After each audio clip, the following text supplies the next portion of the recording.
Future city కోసం 90 పోస్టులు మంజూరు చేశామని మంత్రులు వెల్లడించారు. 1 కోటి మంది మహిళలను కోటీశ్వరులను చేసేందుకు ఇందిరా మహిళా శక్తి మిషన్ 2025 విధానం ఆమోదించినట్టు వెల్లడించారు. ఇందిరా మహిళా సంఘాల సభ్యుల పదవీ విరమణ వయస్సును 60 నుంచి 65 ఏళ్లకు పెంచుతున్నట్టు ప్రకటించారు. 2024 పారాలింపిక్స్ కాంస్య పతక విజేత జీవాంజీ దీప్తికి ప్రభుత్వ ఉద్యోగం ఇవ్వనున్నట్టు మంత్రులు తెలిపారు.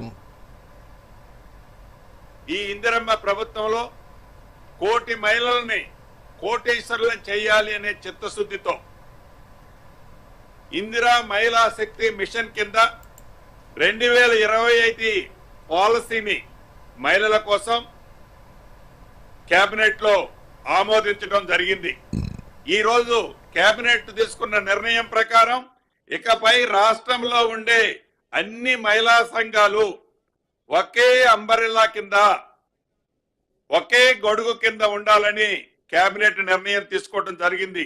ఇందిరా మహిళా శక్తి సంఘాల్లో గతంలో 60 సంవత్సరాలకే రిటైర్మెంట్ ఉండేది. దాన్ని 60 సంవత్సరాలు దాటిన వాళ్ళు అనేక గ్రామాల్లో అనేక పట్టణాల్లో ఇబ్బంది పడుతున్నది గమనించి ఈ ప్రభుత్వం 65 సంవత్సరాలకి దాన్ని పొడిగించడం జరిగింది.